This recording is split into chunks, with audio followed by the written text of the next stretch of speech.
Hello, everyone. Hope everyone's doing well. It's Saturday, and I slept a lot last night, so I feel much better.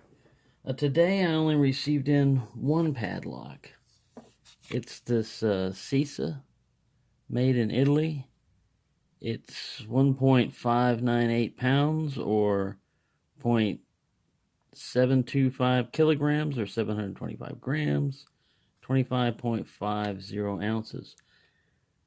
Um, as soon as I got it, I tried to pick on it a little bit. It has pins that when you're pushing on them, they feel like you're oversetting them, but they're really just because there's a bunch of gunk in there, and it's soft and mushy.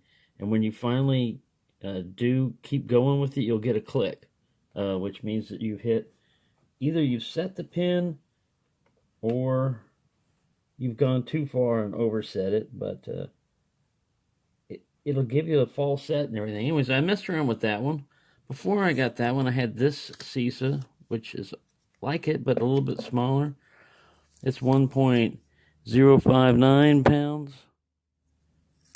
So you can just see this little sticker there, or 480 grams.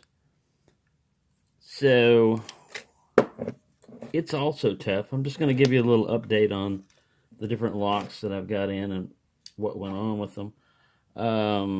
This Walsco that I got in, it's 1.424 pounds and 646 grams, or 22.80 ounces. I got that guy open with a worm. I was just wiggling the worm also, and it just popped right open.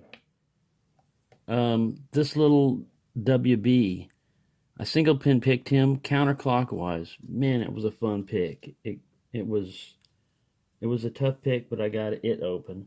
I'll try to pick some of these on camera. This USN Ilco, I single pin picked it. I just want to compare it in size to the other little Ilcos that I had.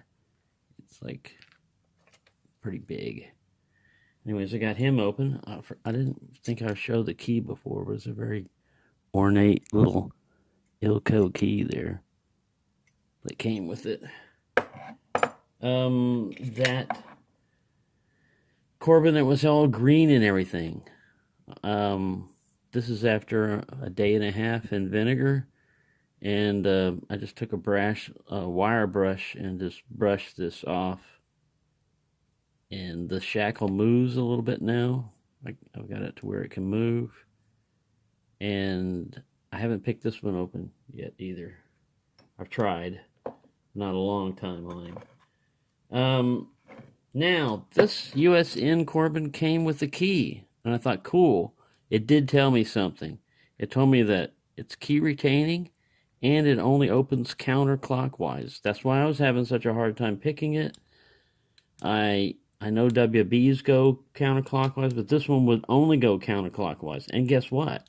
It won't close again. Won't give me the key back. It won't close.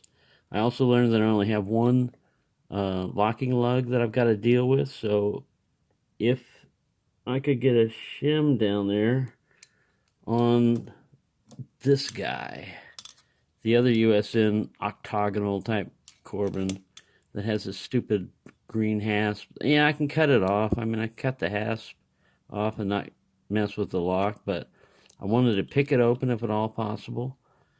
So knowing that it picks counterclockwise, I spent about an hour messing with that and got nowhere. So that's the status on that one. Alright, so now we come down to what I spent most of my morning on. Why there's brass shavings everywhere.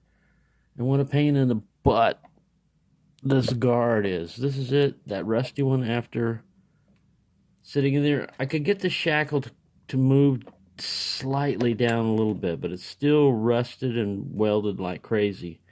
And the thing about a core retaining pin is you can't just pull that out and get the core out. You've got to get the drivers out too, because some of the drivers are pushed down into the core and they're blocking it from coming out.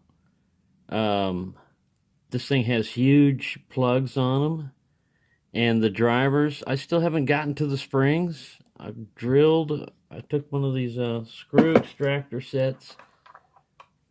It's pretty good for this because if you use a regular drill, if you do like I do and tend to go sideways with it and stuff, you're going to break the drill bit. But these you're not going to break. And I just stepped them up. I started off with small, and I just kept going with bigger and bigger holes. Trying to clear that up so that I could get to the little end cap or something, whatever it is, the driver spring. I don't know. I haven't run into any springs. I've gone as far as those limit things will get me.